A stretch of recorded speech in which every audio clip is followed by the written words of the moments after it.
just found out today. Good evening, everyone. We will call the City Council to order for Monday, October 7th, 2024. At this time, we're going to begin with prayer, and we'd like to invite up Pastor Jay Kim from First Presbyterian Church of Kankakee. Shall we pray? Lord, we are here in your presence. And I'm praying this time you bless the leader of Kankakee, those people who are leading this city, those people who are taking care of the people in this city. You bless them. You give them your wisdom, knowledge, and leadership so they can lead this city to the way you want them to go. And make this city the great city in the world. Thank you, Father. In your name we pray. Amen.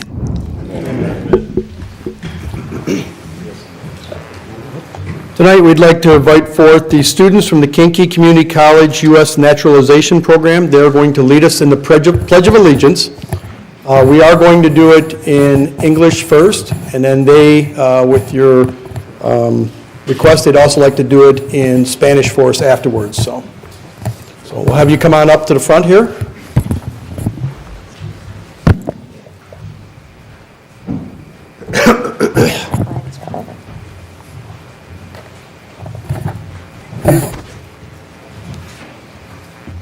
I pledge allegiance to the flag of the United States of America and to the republic for which it stands, one nation, under God, indivisible, with liberty and justice for all.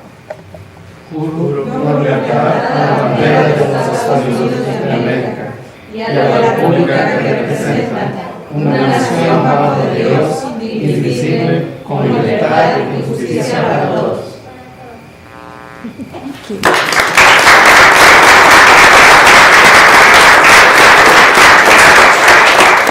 want to take a photo? You can right now.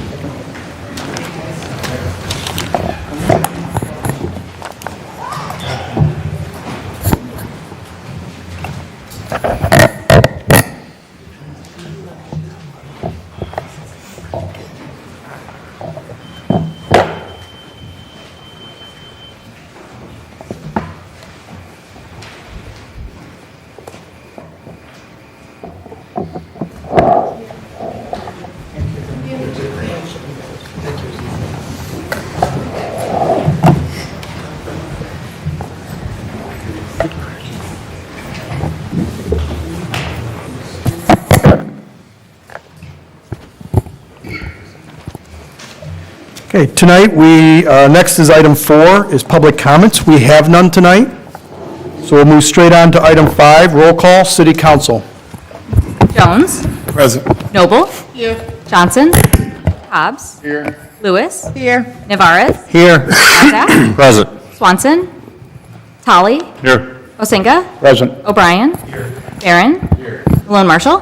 Present. Rude. Here. 13 present, 1 absent. We do have a quorum. Department heads? Kidwell. Here.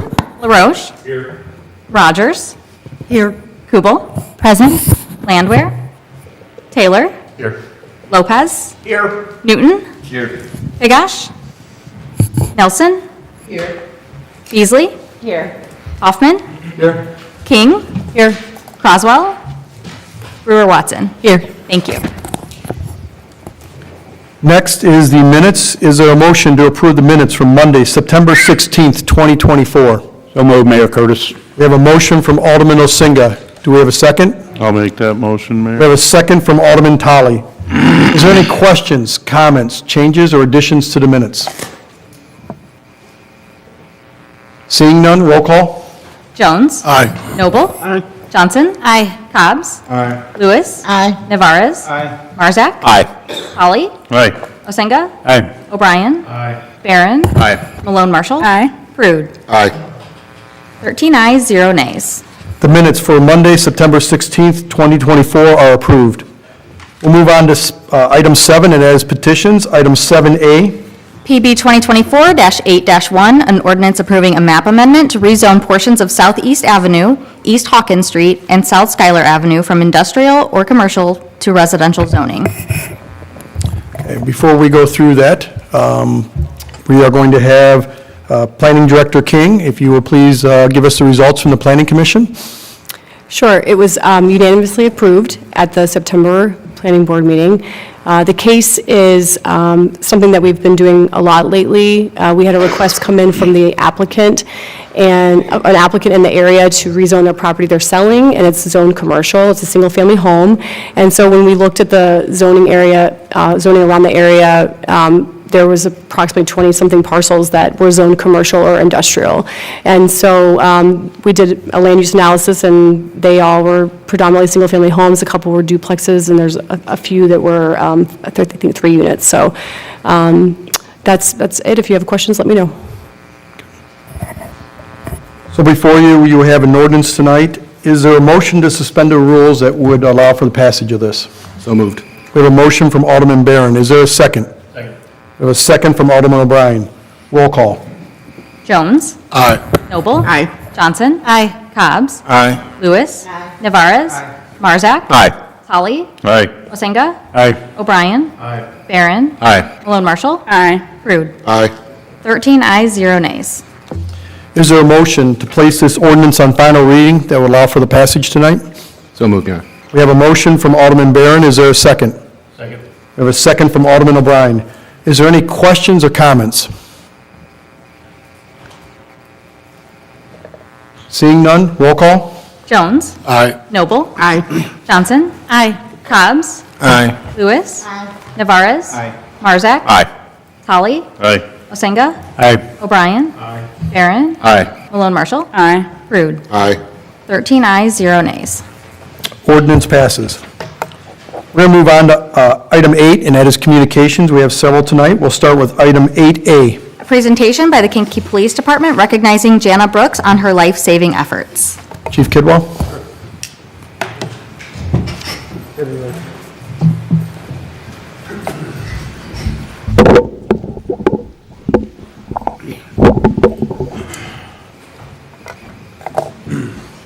Tonight, I'd like to recognize and commend Officer Jana Brooks. On September the 25th, she responded to the 500 block of South Rosewood in reference to a gunshot victim. She applied a tourniquet and saved his life. I'd like to read the commendation, but before I do, I'd like to introduce Kevin Bernard. He's the Director of Emergency and Trauma Operations at St. Mary's Hospital, and he's going to present Jana with the Award of Excellence. So I'd like to read the commendation, and I'll turn it over to Kevin. On September 25th, 2024, at 4:36 p.m., Officer Jana Brooks responded to the East Alley at 500 South Rosewood Avenue in reference to a gunshot victim. Upon arrival, Officer Brooks located the 16-year-old victim lying on the ground, bleeding heavily from his left leg. Officer Brooks removed the victim's pant leg and subsequently applied a tourniquet to stop the bleeding, all while reassuring the victim and remaining calm and obtaining critical information. The victim was turned over to the Kankakee Fire Department and successfully transported to Ascension St. Mary's Hospital. Later that evening, Sergeant Bugaiski spoke to the emergency room staff at St. Mary's Hospital. The hospital staff stated that because the tourniquet was immediately applied to the victim's left leg, it clearly prevented him from bleeding out and allowed the medical staff to stabilize the victim, who was ultimately transferred to Comer's Children's Hospital by air ambulance. On September 27, 2024, Detective Williams was informed by Comer medical staff that the victim survived the arterial gunshot wound because the tourniquet was promptly and properly applied to the injured extremity. Officer Brooks went above and beyond the call of duty and exhibited extraordinary courage, decisiveness, and quick action, which ultimately contributed to saving the 16-year-old gunshot victim's life. On behalf of the Kankakee City Police Department, I commend you for your actions, and I'm truly grateful for your service to the Kankakee City Police Department and to the citizens of Kankakee. Congratulations.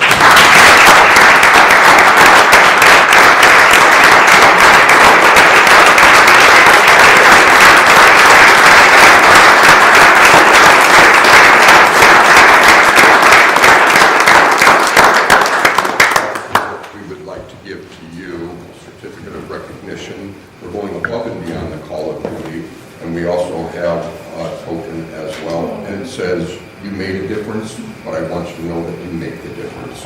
I received a phone call shortly after the patient was brought in, and the medical director and the doctor themselves gave you great kudos. Thank you so very, very much for your service, and thank you very, very much for your dedication. But most of all, thank you very much for your quick action.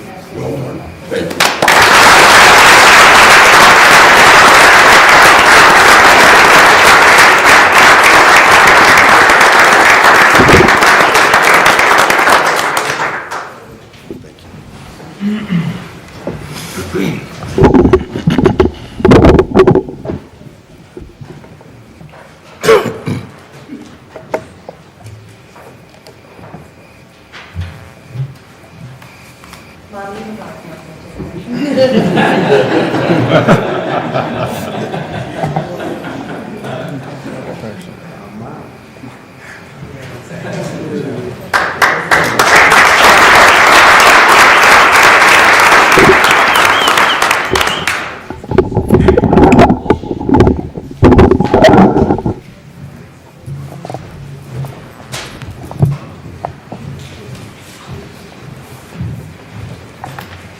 I was wondering about that.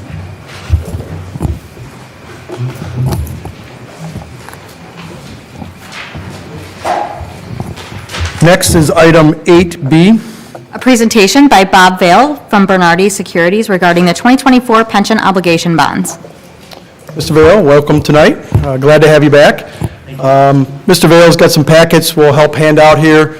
As you know, back in August, we did the funding, we'll call it the second tranche of the pension obligation bonds, and now that everything is settled and it has been completed, we've asked Mr. Vale to come back and give a presentation to the city council and to the public of exactly everything that was done, how it shook out, and where we stand today going forward. So we'll let these be passed out, and I'll turn it over to you, Mr. Vale.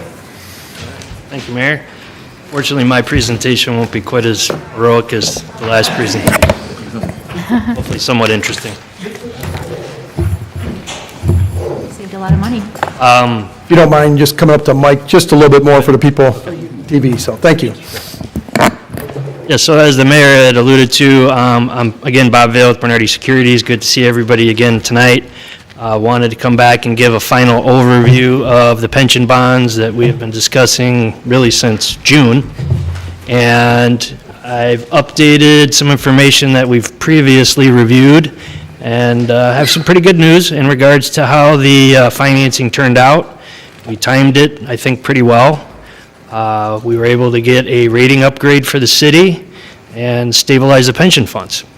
So with that, I wanted to, if we could jump to page 2.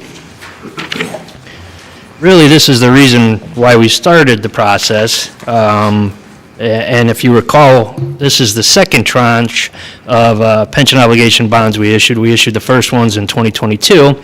And what I'm showing here on page 2 is the assets for each of the pension funds, as well as the percent funded or unfunded liability of each of those pension funds going back to 2017.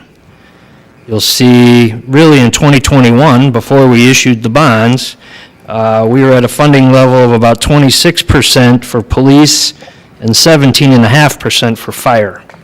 After the 2022 bonds, we got that up to 50% for each of the pension funds. And then basically we waited until the market was more favorable. And then back in August, issued the second tranche, and now we're at 90% funding for each of those issues. So now we have assets combined in each of those issues of about $149 million, and each one of those pension funds are now 90% funded. Turn to page 3. I'm not going to read this word for word, but this is all positive news from Standard & Poor's in regards to the credit rating of the city. The city's credit rating was upgraded 1 notch to BBB+, as well as was given a positive outlook, which means there's a 1 in 3 chance that it'll raise the city's rating to A- within the next 2 years. So that was positive. We're right teetering basically on the A credit rating again, as the city had years ago. In S&P's words, I mean, basically the reasons for the upgrade: vastly improved reserves, strong budgetary performance, recent economic growth, and stable home rule status. There's other information here on the page, and then at the bottom, in regards to the potential upside scenario of that rating, I've highlighted in bold. And basically, if the city, maintains its positive budgetary performance trends, there's a strong possibility of getting that credit rating upgraded. Turning to page 4, getting into the numbers. Page 4 is a graph of the 10-year Treasury bond. If you recall, the pension obligation bonds were issued as taxable bonds. They're not tax exempt, they're taxable. We do that on purpose so you can invest those funds and actually earn arbitrage.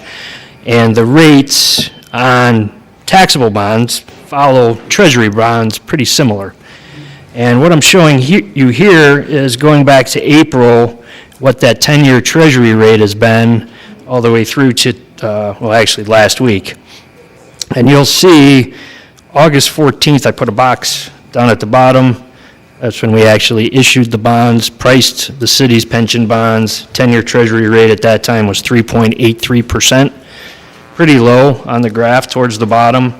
Actually, today when I left the office, I checked that, it's 4.03%. So it's actually 20 basis points higher today than it was back in August when we issued the bonds. So from a timing standpoint, we try and time it as best we can. And as you can see in the trend, I think we did a pretty good job. And what does that mean in dollars? If you turn to page 5. What I did here was basically a recap of the important points of the financing. When we first started everything, and when I was here June 10th, when we laid it out to the budget committee, we had projected about $12.3 million in savings by issuing the POBs for the 2024 issue, with a rate of about 6.36%. Then back in July, when the ordinance was adopted, that number had increased to almost $14 million, with a rate of about 6.09%. And then as you'll see, that trend continued as we got closer to pricing, and there in that green column on the far right is where we ended up. So right now we're projecting a savings of about $18.7 million, and that rate's come down and was locked in at 5.33%. So more than 100 basis point decrease in that interest rate since we started back in June. If we turn to page 6, this is a table you're probably familiar with. This is one I've showed you 3 or 4 times in regards to the potential annual savings. There on the left was the current unfunded liability payments after the 2022 bonds, updated by Lauterbach in '24 before we issued the bonds. In gray, that was what the payments would have been on the portion that we hadn't funded previously. And then that box on the right, which has got the title Final 2024 POB Savings in red, and that green column shows what that projected annual savings will be from this bond issue, which adds up to that $18.7 million number. And in present value standpoint, that's still over $17 million in today's dollars, and it's over 30%, about 30.84%. So pretty strong savings by issuing this tranche of the POBs. And how this all comes together, the last page I want to go through, which is page 7. This lays out basically everything in regards to the police and the fire pension funds as we know it today. The normal costs, those are the first 2 columns. Those were not, we don't know what those will be in the future, but it's kind of irrelevant on the savings analysis, so we're just keeping that flat. So that's just the normal cost of the pension funds each year, not taking into account any of the liability. And then, if you recall, we're funding to 90%, not 100%. So the next 2 columns are that remaining 10% we didn't fund out of the bonds. And then it says 2022 debt service. Those are the bonds we issued in 2022. Those are the repayments on that issue. And then 2024 debt service total, I should actually say final, That shows that final repayment of the 2024 bonds. And then the important column to look at here is that gray shaded column. This combines all those previous columns, basically shows what the projected payments are going to be for the city going forward on the pension funds combined. And as you'll see, we've got a gradual increase each year. That gold column, 2 columns to the right, is if the city did not issue any of the pension bonds, what those payments would have looked like. And as you'll see, there's some pretty big potential spike ups here, really starting in about year 5. We'll already be over 13 million. Where here, we don't hit 13 million until we get to 2039 after the issuance of the bonds. And what that annual difference is, so that savings difference in each year is in blue. And then those last 2 columns, what we're expecting to get from home rule sales tax, and then what would be funded to pay that portion in gray to make up the difference after the home rule sales tax funds are used. So this kind of lays everything out. Important thing to look at now, we're funded 90%. Pension funds before, if you recall, were 17 and 26% funded. And this also lays out a very stabilized annual pension payment going forward. You're not going to see big jumps in your potential payments. And as you saw before, if you go back and you go back to 2017, the city was basically contributing a fair amount to its pension funds, but it wasn't really impacting that unfunded liability much. It wasn't making much of a dent in that unfunded liability. Now I think everything's stabilized. We're in good shape. The rates are finalized, and we got a pretty good idea what those payments are going forward. So with that, I didn't know if there was any questions for me.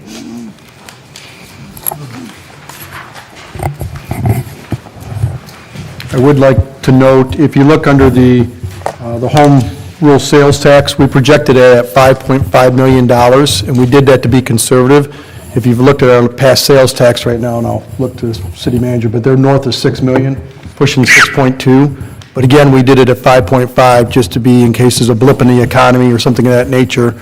We're still got a very conservative number that we're placing there. But if things keep trending like they have this year and the past year, that means there'll be less that we have to pay off of without non-home rule tax. So, any questions, Mr. Vail? Okay. Thank you very much for coming down and presenting this to us. Appreciate it. All right, no, thank you all. And if you come up with any questions, I threw my contact info on the last page. Thank you. Thank you.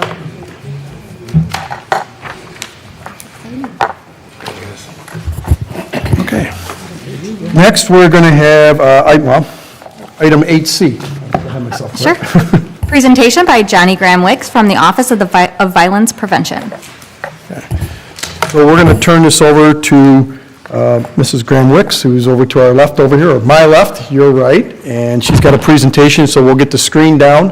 Her and her team and several people in the community have just got back from the Cities United event in Seattle, Washington, along with some other events and conferences that Ms. Graham Wicks has gone to. And so we asked if they would come forward, or if she would come forward and kind of talk about what's happening in other communities, other parts of the country, what we're doing here in the city, and kind of relay some of the information so you know what they are doing when they're moving forward. So, Mr. Troy Louis, you coming up also? Okay. Let us get the screen started and we'll...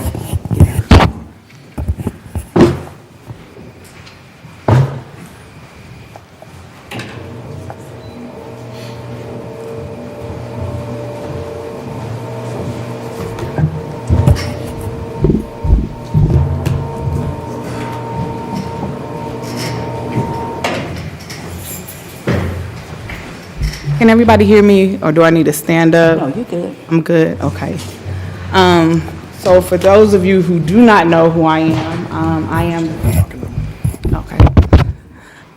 am Johnny Graham Wicks. I have been in this office, overseeing it for the past 2 years. Mr. Troy Louis has been with me for the past year, and we have been trying to make this work and seeing what that looks like. So alongside of us, we've worked with our community partners along with some national organizations to provide support to the disproportionate population in this community. And when I got into this office, we were kind of unclear of the direction that this office was supposed to go, what it was supposed to look like, how it should be ran. But I just kind of took some of my lived experience, my love for people, and my empathy for victims and their families, being on both sides of a weapon. I understand what that looks like. And then, so it also gives me the lens of someone who is not only a victim, but a victimizer of gun violence. And so as we get started, so this is our mission. When we originally started with the mission, we used the mission from the previous administration. And working with Cities United, we were able to kind of change it up a little bit. When we first started, we assumed our goals was from the age range of 25 and under. Right now, we see that our victims are a little older, so we're ranging anywhere from 14 to 30. So our mission is, in Kankakee United, is to reduce gun violence and involving African-American males between the ages of 30 and younger, which could be as young as 10, but we hoping no younger than 14, but that's what we've seen. And to increase neighborhood engagement, address trauma related concerns and employment barriers. So a part of this, as we go through, you'll see that we have done some events, and some of those events deal with employment barriers.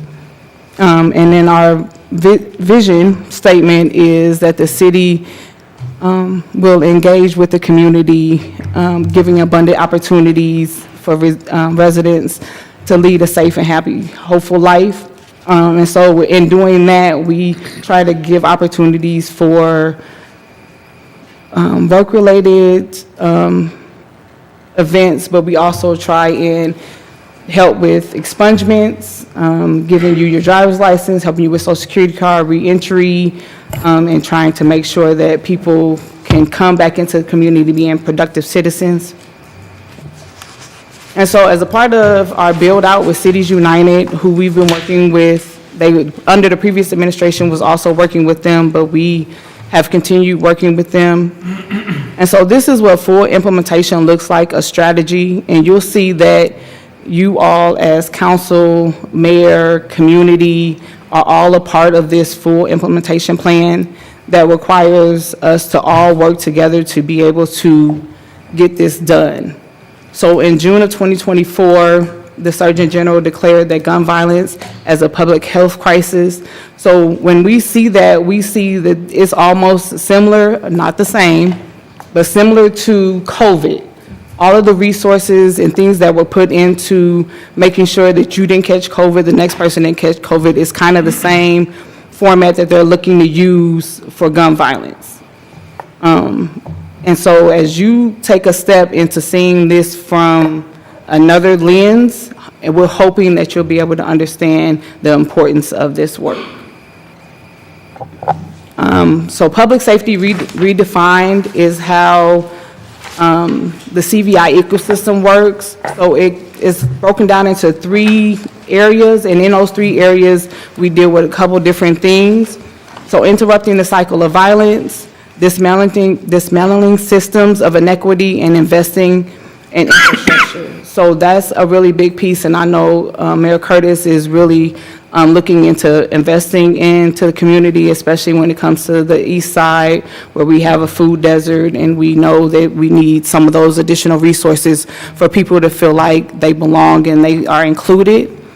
And then redefining safety is not going to be easy nor cheap, and that's one of the reasons why I'm here, is because it takes a lot of work for this to work. And for the last, 2 years, basically, it's been me and Troy. And luckily, we have community partners like Kankakee Forgives, Dwayne Dean, Illinois Coalition of Community Services that have been helping us be able to make this work. So when it's just me and Troy, and then they have street outreach that's available, we're able to call on them to be able to also step into those gaps. So this is some data, thankfully, Deputy Chief Austin was able to provide for me. So this is where we were prior to me coming and to where we are now. So we do see a slight decline, nowhere near where we would love to be, but we know that you won't notice the trend of gun violence being different for probably 4 generations. So as we continue to move and push forward, we are hoping that, you may not see it, but your great-grandchildren or grandchildren will be able to say, I live in a safe community. So the cost of gun violence, homicides for our area roughly cost about $700,000 per homicide shootings, and that includes police officers, crime scene, hospital, criminal justice, incarceration, victim services, loss of revenue, and we know the national average is $1.9 million per person when it comes to gun violence as a homicide, and when it comes to injury, a shooting injury, it's $500,000 for this area, and then it's roughly $1.4 million for a national average. So we do know that it's costing us more to bury people than it is to save their lives. So the minor investment that we make into this may seem like a lot right now, but the long haul will make the difference. So a 5-year budget is what we built out in partnership with our national organizations, which is not only Cities United, but also the National Office of Violence Prevention Network, along with Community Violence Intervention LA. So it's the CVI LA out of the University of Chicago. So they helped us break down this budget of what it would look like for fully staffed office for this area for our size. So this is a 5-year plan. There's nothing that has to say, oh, we got to put this in implementation today. This is what we know needs to happen over the 5 years to be effective long-term. And so, yes, the number is big. The estimated total budget is $900,000, fully staffed budget with all programs, all trainings, development, operational costs, program funding, all of it is what it looks like. And so an example of what a breakdown would be, it would be similar to this. So this is how it's laid out. You would need basically 3 outreach people, 2 victims advocate, and 4 violence interrupters. And so we want to make sure that we are also clear about the fact that outreach and violence interruption is 2 different things. Outreach is something that anybody can actually do. When you provide mentoringship to a young person, you are providing outreach. But violence interrupters is somebody who, if 2 people have weapons and they are in the verge of going to shoot each other, and that person steps in and intervenes and stops it from happening, that's a violence interrupter. So I want to make sure that we're clear of what that looks like and what that requires. These young men or women go out into the street with no weapon, no body armor, no nothing, just their street credibility and their lived experience to be able to talk to young people about making sure they do not commit the same crimes that they may have previously committed from someone else. And so over the past 2 years, we've done several different programmings and events in partnership with our community partners that has allowed us to have contact last year for 541, and we say non-duplicated because some of our people come to multiple events, and sometimes is way more than that number. So we just duplicate their names once so that they know exactly, that's how many were here. So right now, we're at 458 non-duplicated, but we still have numbers coming in because we're not at the end of the year, so it'll be like 100 plus coming. So that we always know that when we show up, we must be intentional when we show up, and we're not just showing up. So this is our current team. It is myself, Troy, and Rhonda Curry is our community partner. So she does a lot of traveling with me and is a big resource because she Also, quiet as it's kept. She is like my secretary, but she don't get paid to do it. But she kind of gets some of my emails and stuff sent out for me and kind of helps with some of those different things that we do. And then we are now currently going to be searching for a young lead, because a part of our team, we need to have a young person who is able to draw other young people in this, because without having young people's voice at the table, we miss the mark. As adults, we sometimes feel like, oh, we know what they need, we know what's best for them, but if you're not that young person and you don't live on the north side of Rosewood in the 200 block, you really don't know what I need. So it's one of those things that we must get young people at the table. So these are our community partners and our national partners that we work with. So I know a lot of times I do a lot of traveling thanks to Cities United, who has not only facilitated trainings and coachings and networkings and professional development for me, but they've also put me in spaces with the National Office of Violence Prevention, along with the Criminal Justice Reform and National Leagues of Cities, to be able to not only learn, but also to be able to give my expertise in this area. So, thank you. If you have any questions.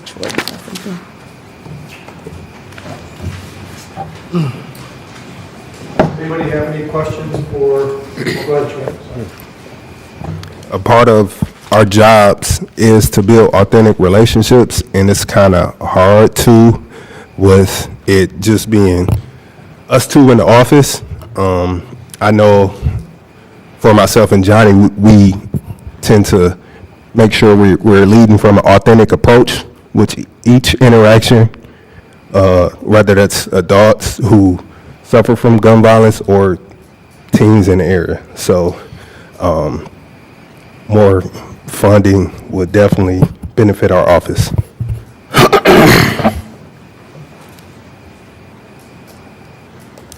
Alderman Jones? Thank you, Mayor. I just have a couple of questions. I know we were looking at that violence interrupter, and the question I was going to ask is, how are we addressing getting the violence interrupted? Are we dealing with street credibility? Or are we dealing with degree credibility, if you know what the question is? Street credibility. And explain to them what I mean when I say street credibility, I mean lived experience. I mean, you may have done 25 years for murder. There you go. You may have gotten off with manslaughter and only did probation, but you're able to look in a lens from a kid who is that now current shooter in the street and be able to tell them it's really not worth you losing your life for. So it's more important to be able to have somebody who has that. And you will find in this work that some of those people who have done 25 years for murder have doctorate degrees, and so they have both.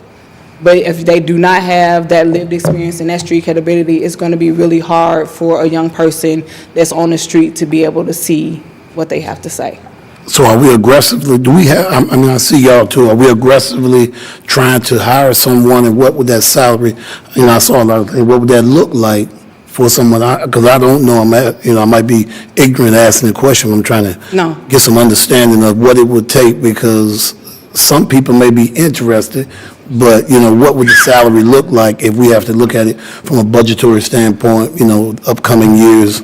So right now, as a budgetary standpoint, we would need to look at it as probably trying to outsource it, because due to city government regulations, when it comes to hiring people with lived experience, we would probably not have to outsource through like Kankakee Forgives or Dwayne Dean, and be able to fund them to be able to have our violence interrupters. Okay, I get it. Thank you. I got one question. Yes. So we're dealing with the youth, and you say 30 to 14. What are we doing to get into the family dynamics? Because, I've been saying for years, all of this starts within the family. Situations that are going on in homes that have our youth doing the things that they're doing. So even though we're dealing with the youth, we have to understand what the families are going through. So what are we doing with Kankakee United to get into the family dynamics to first help them to not want to be out in the streets doing that, because we know the parents allow them to do certain things because they're taking care of the parents, or taking care of the bills, or taking care of that. So again, if we're not getting into the family dynamics, then getting guns off the streets and things like that is not going to help. So one of the things that we work really hard on is building relationships with not only our youth, but their parents. So prime example, we had a shooting last week, and I was not here, but I was able to maneuver things from where I was. So I got a call from the hospital first before anybody else, because we have a HIP, hospital-based crisis plan in place with Riverside. So Riverside called and they were like, hey, I got a gun victim in here, we need you to come in. So I told them that I wasn't in town, but I would facilitate someone else being there. At the same time, I was getting a call from a community member who was related to the young man who had been shot. And they also was like, hey, I need you to get to the hospital. And I'm like, I'm not in town, but I can facilitate what that looks like. And so I was able to facilitate where everybody needed to be, but the follow-up in that is necessary. So trust me, I feel guilty about not being in these places when people need me, but I stay consistent with the follow-up. So not only did I follow back up with that family member, I also reached out to that young man's mom and also talked to her about what needs to be done. And I feel like when we have our community outings and different events, you know, you can't just drop your kid off at the back-to-school bash or the braid-a-thon. Like, you need to be present. And so you being present gives me an opportunity to talk to you and to tell you, you know, some of the things that we're doing and some things that I could probably help you with, some life skills, some budgetary issues or whatever may help, you know, better equip the family. I'm sorry, I use my hands a lot. Yes. Thank you, Johnny. I had the honor to attend the convening in Seattle last week, along with a number of other city representatives, Johnny, Troy, Rhonda Curry, who's here as well from ICCS, Pastor Aaron Clark. This program, Kankakee United, is something I've been trying to follow, trying to support for the past few years, even before I got to sit in this seat. And there's a lot of people that have put a lot of work into this, Jasmine Humble, as well, Maya Graham, now Maya Pettigrew. One thing I want to point out is this team has an understanding of the training. So the degree credentialed, I know what you're talking about, they've got that at this point. It seems that there's a confidence. That confidence also shows in a better relationship with law enforcement. That was one of the big things that I took away from the experience, is that these plans at this point have been in place for some time. Many of them have been funded by American Rescue Plan funding, and we're now getting some results back. And we heard from people from Seattle, Jackson, Mississippi, who have done some of these. The one thing I want to say is to older people, this whole process, this system can seem incredibly complicated. The CVI, which is the violence intervention process, community violence intervention. It is complicated, but I really urge you to try to dig into it and learn the various pieces of it. Some of it is immediate intervention. Some of it is housing. Some of it is code. Some of it is all the other pieces. The best practice that we got, that I heard from the team, was that we need a centralizing office to do this. So I'm glad we've done that. And not only have we done that, we're not funding it from ARP money, which goes away pretty soon. We have a line item in the budget. Do we need more? Probably. I mean, in all reality, to make this work. One item I asked Johnny, what's the biggest need, and it's boots on the ground. That was specifically what she mentioned. So trying to figure that out, trying to figure out if it's within our office or if we're going to partner with Kankakee Forgives or some of the others, that we got to get that right. And there's grant funding available. The whole session was dedicated to what the Department of Justice is now making available for community intervention, as well as the state. So that's something that has to be done, but as Johnny mentioned, if she's working on the grants, she can't be the one to intervene when she gets a call for a hospital-based intervention, which happened last week while we were trying to hear more about the strategies. So I urge us to get this right, to keep at it, and thank you for what you've taught me about this process, and look to try to figure out what we can do to support. I just have a question. like, when you said you intervene with the parent, and like, if the parent tell you, okay, well, I work during these hours, what service do you have to help those children who have like working parents to be at those type of events so that they won't have to be in the street? Right now, Right now, we have no real, like, day-to-day service. We partner with Salvation Army when they have, like, after-school stuff, but we're limited. We're limited on resources and help. Like, our office is 2, I think Kankakee forgives maybe 7. So, I mean, like, we need help all across the board. I mean, this is not just hard work, it's hard work. So sometimes people get into this work and they don't realize that it never ends. Yes. And you be saying, oh, I'm gonna turn my phone off when I get home, but you can't do that because you never know who needs you. And I may have somebody who was a victim of gun violence last year, they call and say, hey, is there anything that you have for me, any kind of resources or support that you could still provide? I have to provide that, however that may look for them. So there's really no end to what we need to do. Thank you. I'll say there's a couple things that jump out at me, is we have a community budget outreach line item, but it's very minimal. Right. That when a family needs some assistance or something, we have some dollars that can be there, but it's not much. We probably need to up that significantly. And the other one is transportation. We have a big problem with that, and that's something that we probably need to look at as a city overall. When we have the events or the youth need to get there, as you just mentioned, a lot of times the parents can't get, we can't have Johnny and Troy using their own vehicles, and a car doesn't work, so we've talked about a van. We've even reached out with, maybe District 111 or something, but they always need their vehicles too for different things. But that's a big one for us, is being able to transport people when parents aren't home. So those are 2 big ones that jump out right now. Whenever I'm engaging with someone under 18, I'm usually getting consent from the parents. And one situation that sticks out in my mind in regards to the parents is one teenager was shot in the community. Shot at once and shot all in 2024.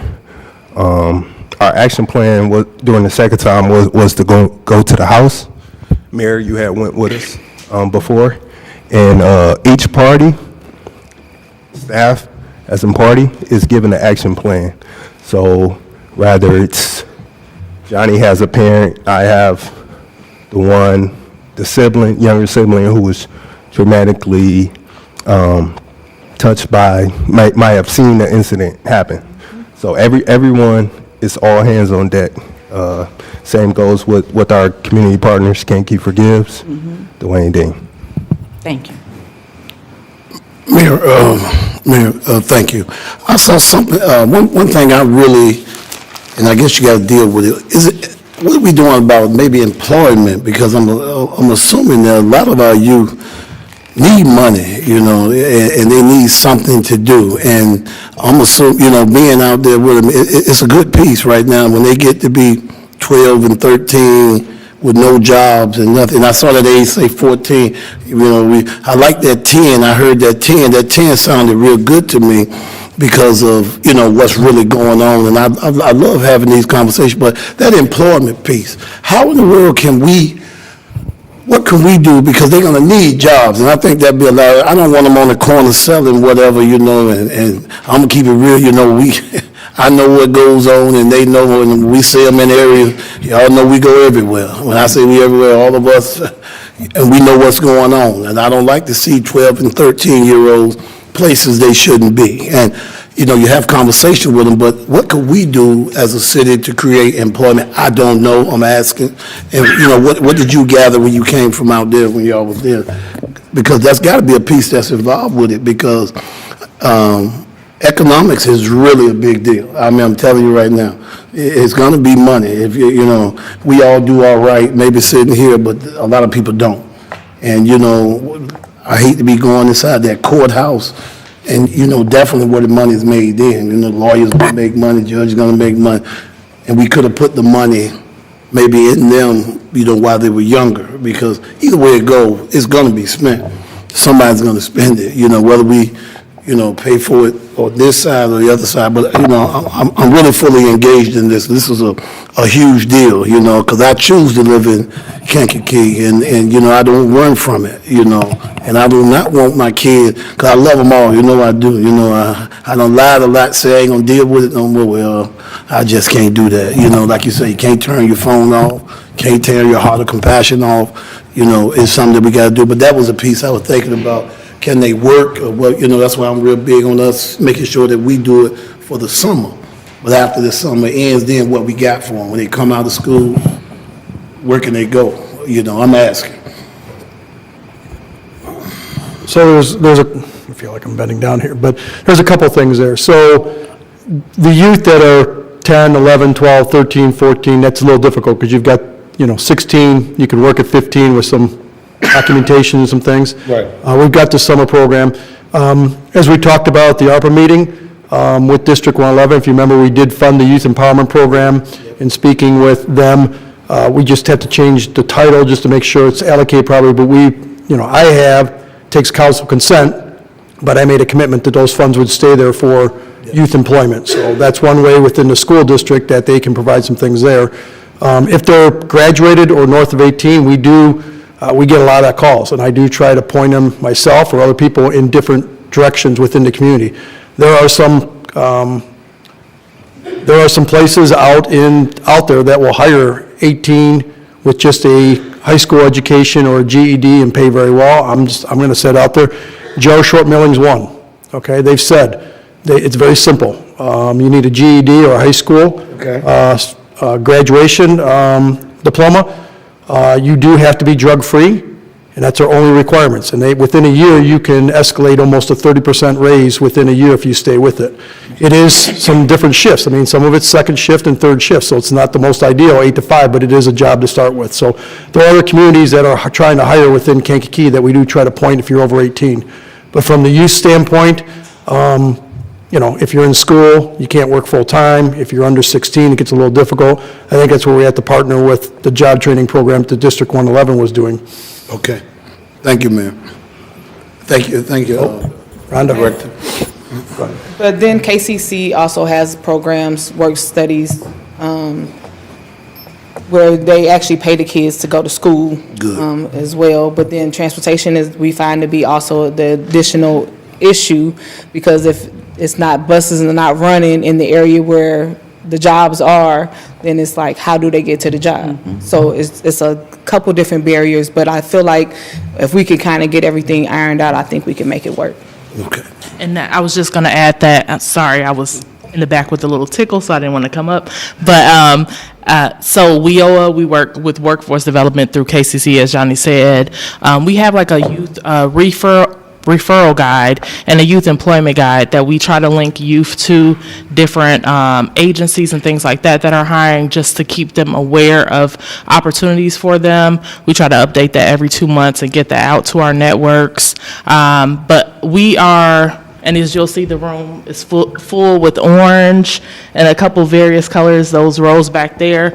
We're all community partners, we're all residents, and so whatever connections we have, we try to pull them together to make a hub of resources for our youth. So one thing that is new is the Youth Advisory Council that we're doing with the mayor. So those are with all youth. People are promised, and those are youth that may have a little bit of trouble. They may have been involved in an incident. They may be on the dean's list. It's a variety of youth, various demographics, backgrounds, and things like that, that they come together and they share their voice on what they want to see in the community, what they need in the community.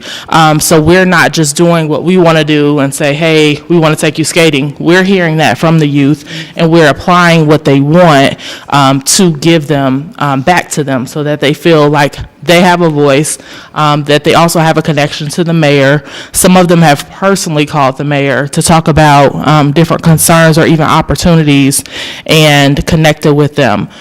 So we have a hub of resources that we typically use, but even within the hub, everyone's budget is limited, and the Office of Violence Prevention, even for myself from ICCS, we don't typically have the funds. We're usually very, very grassroots. So the Office of Violence Prevention, City of Kankakee, has been able to provide those programs, activities, those home visits, and those connections with those parents. We've had, through the Youth Advisory Council, parents come and pick up their students, so they've gotten to talk to the mayor, they've gotten to talk to us about different situations, ask for further follow-up and things like that, to build those relationships, because otherwise we may not see a parent.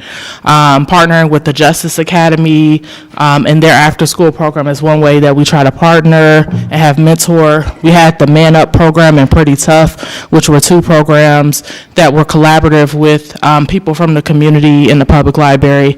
So we have ebbs and flows of different things going on, but without the finances, we can't sustain them. So a lot of great people back there are volunteering their time, even today, to come here. So I just wanted to throw that out there. Thank you. Thank you. Can I make one more comment? Just again, in terms of best practices, things that I heard there. Again, the term that I heard was ARP cliff, that is going to end, and there is going to be a pool and trying to get resources. So not only is it fighting for more funds, it's keeping the budget as is too, because that's coming. The second piece was that one of the biggest inhibitors, in addition to not having funds, is silos. That we can tend to operate in silos with our own programs that we're doing, and we have to do everything possible to avoid that. So that we are working with community partnerships, we're working within the different departments of the city, we're working with the different constituencies, and that's not easy work either. The final thing is, I'm sorry that you removed the picture. Oh, I'm sorry. Because I got more comments about your shirt at last year's convening, and people remembering Kankakee from that shirt than I expected, so. It was a little loud.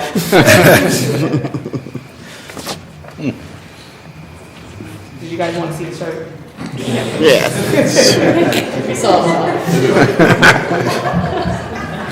I don't know where to get it. Any other questions for the team? Thank you. Thank you. Good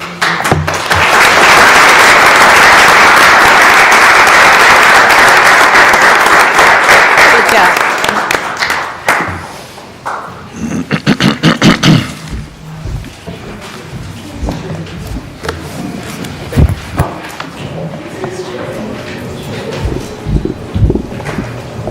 Can't have your seat back. I saw you over there.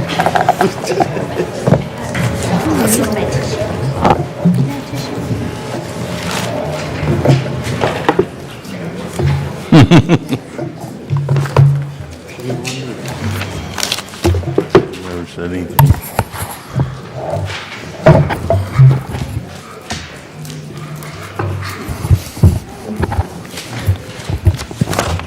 Thank you for your time tonight. That was 3 different presentations all across the board there, but I think they were all equally important on what was talked about from several different reasons. And this was just a good night for you to see some of those things, and for the community as they're watching on TV to see some of these things. We're going to move on to item 8D. Establishing City of Kankakee Halloween hours from 5 o'clock p.m. until 7 o'clock p.m. on Thursday, October 31st, 2024. Is there a motion to approve the Halloween hours for 2024? Motion from Alderman Marzak. I'll second. I have a second from Alderwoman Johnson. Any questions or comments? Everybody has their outfit already? Wearing it. Kankakee Public Library has their trunk and treat on Friday, October 25th from 6 to 8. Have I got everything correct there, Director Beasley? Okay. A little twist this year, it will be inside the library this year instead of the parking lot. Really? So if there is weather that's maybe a little different, we'll be inside this year, and that'll help the event there, so. We have a first, we have a second, we have no comment. This is Halloween hours, there shouldn't be two, all in favor? Aye. Anyone opposed? All right, Halloween hours are set. Next is item 9, standing committees. We have none tonight. So we'll move on to item 10, report of officers, item 10A. City of Kankakee bills in the amount of $507,203.38. Is there a motion to approve the report of officers for the city of Kankakee? I'll make the motion, Mayor, to approve the report of officers. Let's pay the bills in the amount of $507,203.38. We have a motion from Alderman Navarez. Is there a second? Second. We have a second from Alderman Jones. Is there any questions or comments regarding the bills for the city of Kankakee? Seeing none, roll call. Jones. Aye. Noble. Johnson. Cobb's. Aye. Lewis. Aye, but I must Morris? abstain from check number 82981 for IML conferences. Thank you. Navarez. Aye. Marzak. Aye. Tolly. Aye. Osinga. Aye. O'Brien. Barron. Aye, but I abstain as to check 82992 to Eastgate Communications, 83005 to Kankakee Ace Hardware, checks 8302 and 83033 to Schuyler Avenue Properties, and check 82966 to David Barron to avoid a potential. Thank you. Malone Marshall. Aye, but I abstain from check number 82984 for the IML conference. Thank you. Prude. Aye, and I abstain from check number 83017 for the IML conference. Thank you. 13 ayes, 0 nays. Report of officers for the city of Kankakee are approved. Next is item 10B. Environmental Services utility bills in the amount of $308,015.23. Is there a motion to approve the report of officers for environmental services utility? So moved, Mayor. We have a motion from Alderman Osinga. Is there a second? Second. We have a second from Alderman Jones. Any questions or comments regarding the bills for ESU? Roll call. Jones. Aye. Noble. Johnson. Cobb's. Aye. Lewis. Aye. Navarez. Aye. Marzak. Aye. Tolly. Aye. Osinga. Aye. O'Brien. Aye. Barron. Aye, but I abstain as to check 35489 to Barron Hewitt Oil, check 35506 to Gordon Electric Supply, and check 35513 to Kankakee Ace Hardware, check 35516 to Kankakee Truck Equipment to avoid a potential conflict, as well as check 35529 to Piggish Semino Incorporated for the same reason. Thank you. Malone Marshall. Aye. Prude. Aye. 13 ayes, 0 nays. Report of officers for environmental services utility are approved. Item 11 is unfinished business. We have none tonight. We'll move on to item 12, new business, item 12A. An ordinance amending Chapter 32, Section 231, entitled Handicap Parking of the Municipal Code of the City of Kankakee, handicap parking signs established at 1683 East, says Eagle Street, but I think we mean River Street. Yes. So we're going to place this on first reading only tonight. It should be 1683 East River Street, not Eagle Street. Because that is a substance change, we're just going to do first reading tonight, and we'll bring that back for second reading on the 21st and have that correction with the proper address.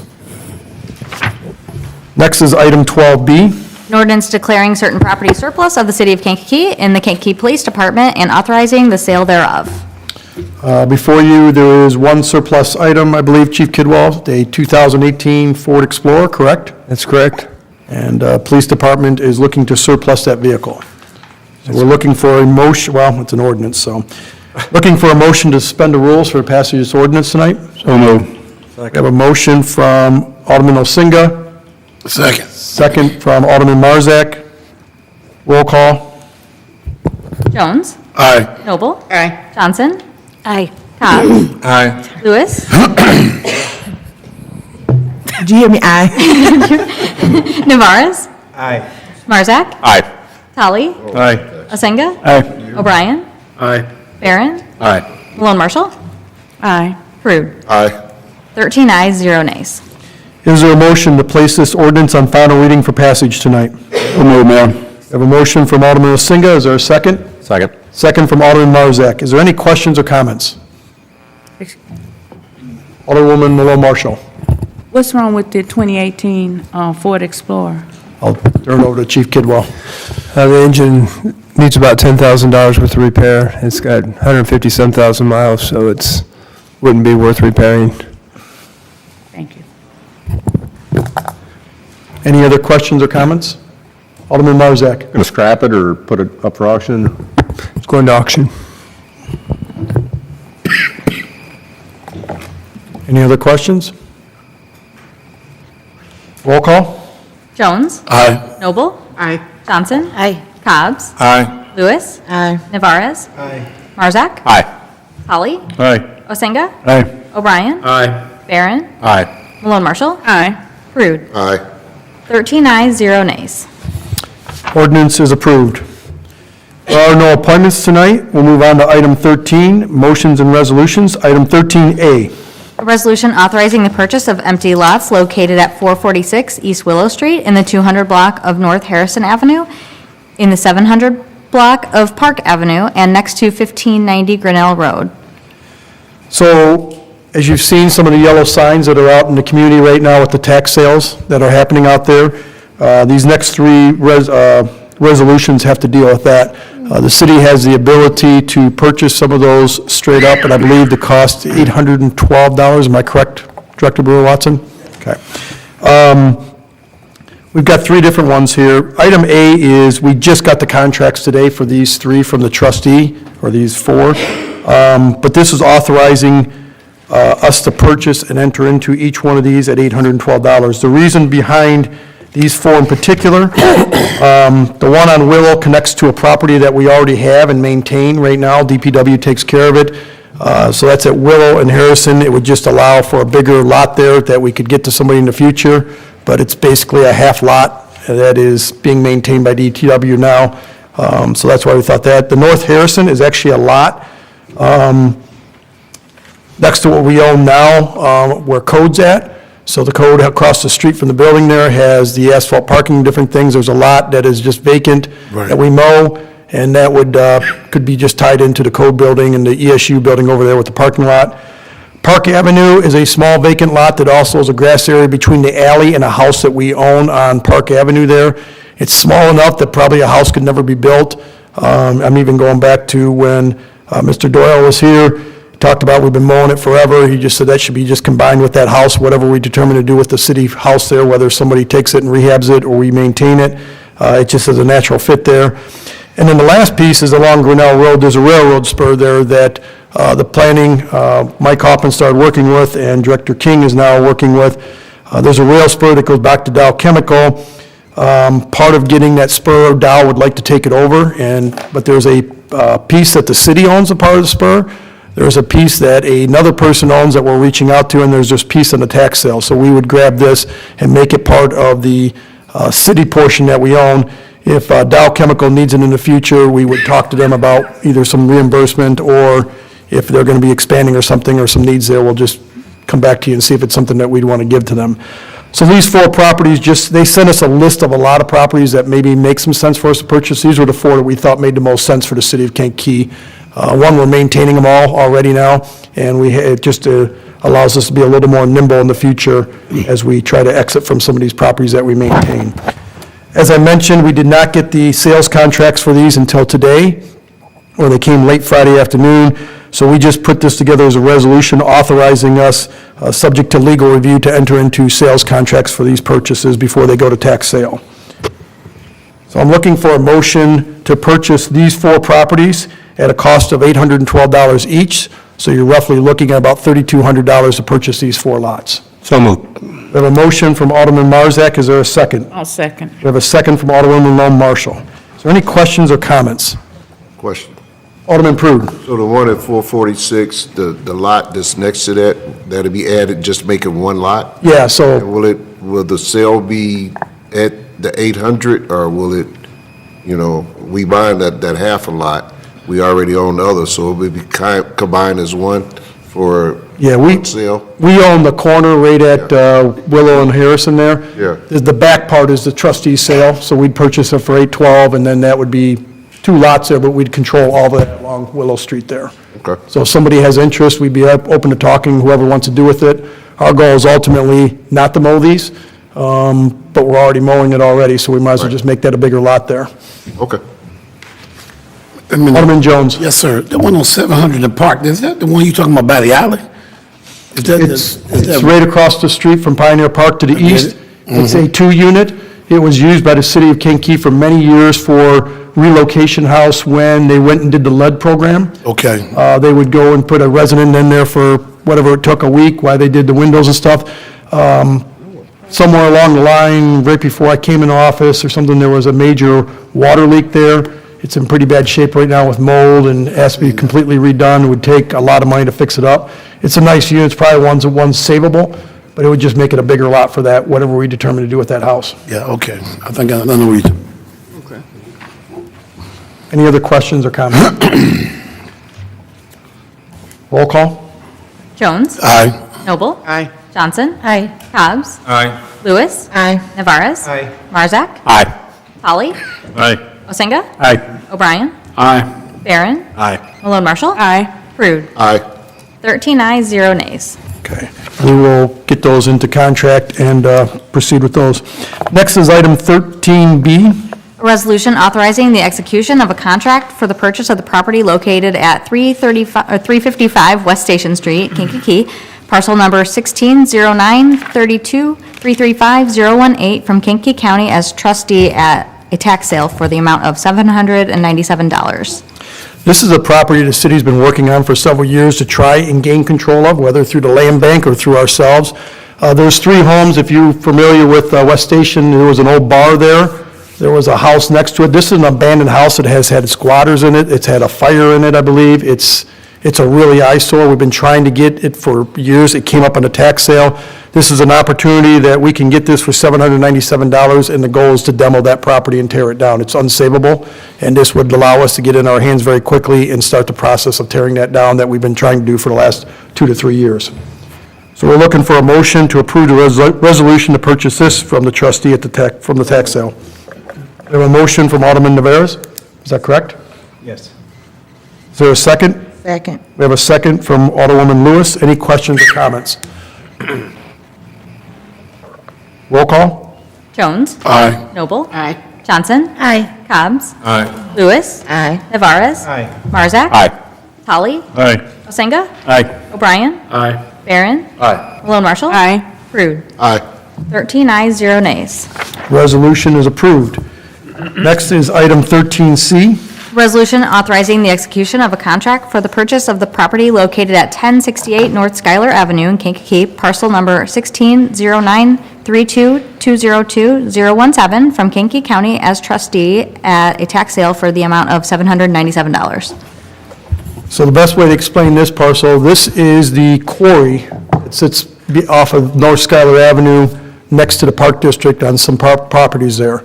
When we saw this come available, we've actually talked to Kankakee Valley Park District, not sure what we'd do with it, but we thought they might have some ability or want to use it. So the Park District owns Old Fair Park immediately to the east of it. They also own all the wooded area immediately to the north of it that runs to Brookmont Boulevard.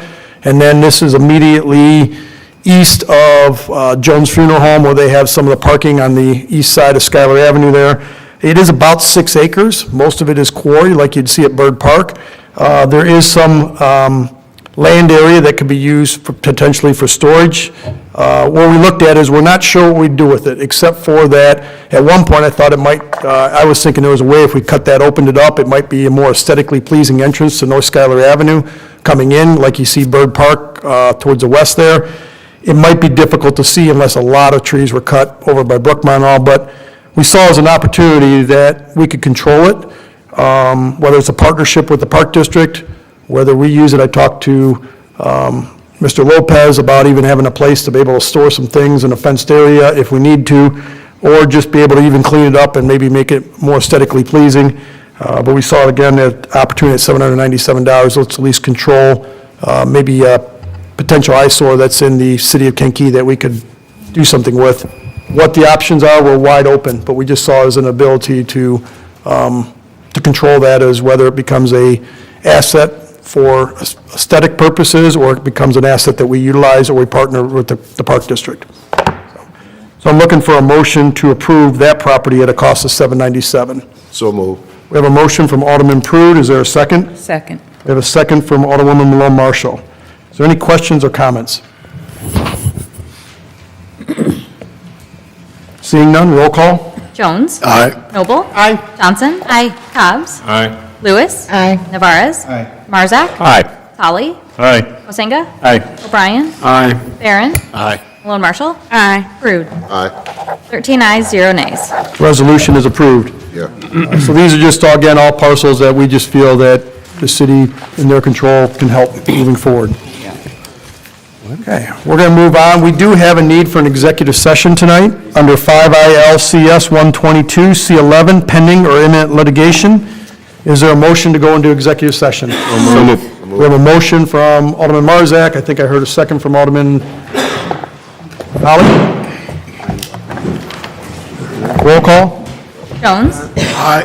Noble. Aye. Johnson. Hobbs. Aye. Lewis. Navarez. Marzak. Aye. Holly. Aye. It is. Masinga. O'Brien. Barron. Malone Marshall. Rude. Aye. 13 ayes, 0 nays. So, like, here, check this out, watch. Who owns this house?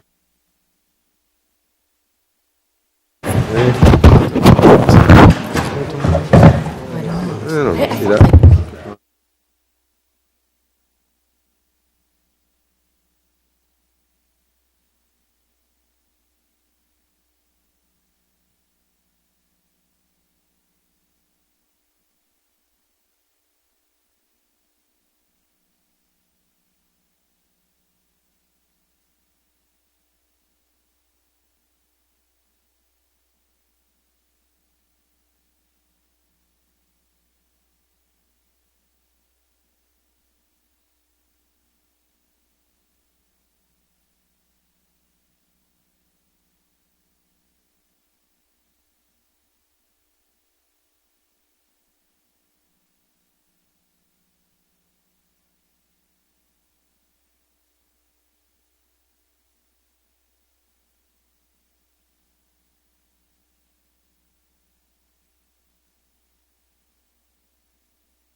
Okay. Is there a motion to return to open session? So move. We have a motion from Alderman Navarez, a second from Alderwoman Johnson. Roll call. Jones. Aye. Noble. Johnson. Hobbs. Lewis. Navarez. Marzak. Aye. Polly. Aye. Masinga. Aye. O'Brien. Aye. Barron. Malone Marshall. Rude. Aye. 13 ayes, 0 nays. Okay. We're now back in open session. We do have a quorum. There is no action resulting from executive session, so we'll move on to item 17, city council member comments. Alderman Osinga. Thank you, Mayor. Because of some scheduling conflicts, rather than cancel public safety for the month, we have come up with a date that's good for everybody. We're going to have public safety on Wednesday, October 16th at 5:30.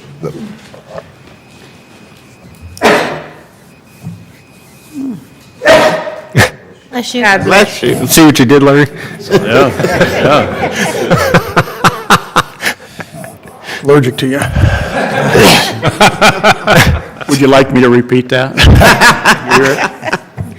Alderman Marzak. Just as a reminder, we only have 9 Saturdays or 68 days until the Christmas parade and the Kris Kringle Market. Mistletoe Market. Well, mistletoe market.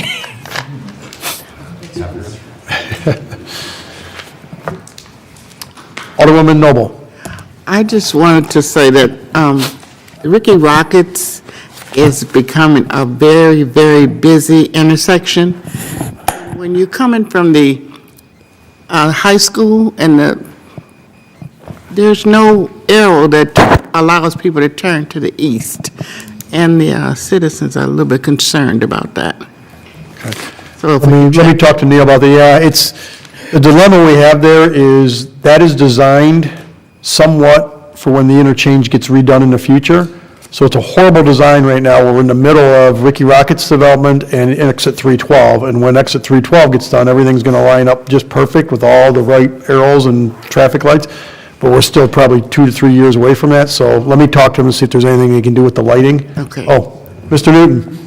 Mayor, IDOT was in town a week or two ago to take a look at that setup over there, and they're back going over the timing of those lights. If there's anything that they can do in the meantime, they're going to try to adjust that. There's your answer. I should have just looked up and someone smarter than me would have had the answer. There you go. Alderman Jones. I just want to say, I know the MFT is about done, but this year was a good year. I'm looking all around the neighborhood, pretty much whatever, they finished up pretty good. And if they got a little bit more time, I got some more for them if we can. But I wanted to say it was good. We got, Hamus and Hillcrest, a lot of that is done. It was such a disaster last time, but it was really good. I just wanted to tell the engineer that, but he's not here tonight, so, Alderman Malone Marshall. Thank you, Mayor. I just wanted to thank everybody that supported our back-to-school bash. We had a great day Saturday, had a high turnout, and thank you, Fire Chief LaRoche, for coming and setting up the table, and also for the ECDA for setting up a table out. And thank you, council members, for supporting us, everybody. And thank you, David, for doing our flyer for us. So we appreciate all of that. Thank you, everyone. Alderman O'Brien. Thank you. Just a reminder that budget this month is Tuesday, a week from tomorrow, because of the holiday on Monday, the 14th. So it's Tuesday, the 15th, here in this room. Thank you. Is it Tuesday or Wednesday? Because council's on, oh, you're right, I'm sorry, I'm wrong. You're right, I'm just going to be quiet. You're right. Council now. Any department head comments? Director Brewer-Watson? Yeah, thank you. Just want to remind you that we're having our ECDA ribbon cutting on Thursday from 3 to 5. We'll do the ribbon cutting and comments at 3:30, so if you want to come over at that time, that's great. We'd love to have you all. We'll take pictures with everyone when you're there, so come join us. Also, that same night is our last community conversation in the evening at City Life Center, so if you want to join us for that as well, that's the last one for this year. It's not ward specific, it's all about city, so come on out, but ribbon cutting 3 to 5 this Thursday. Thank you. So we have can you hear me? Yes. We have a planning board meeting next week on October 15th, and we have 3 new cases. One of them is a variance for a side setback for a property located at 1180 Lesko and 1224 Grinnell Road. It's for an existing situation. There was a parcel that was split off from the subject property around 2007, and the foundation of the building actually sits about a foot from that parcel. So there's no changes being proposed, it's just an existing condition. They're requesting a side setback reduction. And then we have a map amendment at 295 West Hickory Street. It's a request to rezone from R1 to R2. And that one is an existing 3-unit that has a rental license. The applicant's requesting to rehab it as a legal 2-unit. And then we have a map amendment to rezone 408 South Dearborn and the 3 parcels that are south of that subject property. The owner of that property was looking to rehab that building into a 7-unit residential, and we looked at the area just to the south. There's 3 parcels to the south of those 2 properties that have existing, long-standing multifamily buildings on them. They all have rental licensing. I think they're like a 4, a 12, and a 6-unit building. And so we recommended that the city initiate a R3 rezoning for that whole strip versus just one property. So those are the 3 new cases for this week. That's all I have. Okay, any other department head comments? Okay, mayor's update, I'm going to keep it short, I have nothing, so we'll move on. So with that, it's not often I'm quiet, so it is now 9 o'clock straight up, is there a motion to adjourn? We have a motion from Alderman Marshall, second from Marzak. Alderman Marzak, all in favor? Aye. Opposed? We are adjourned. Thank you for taking.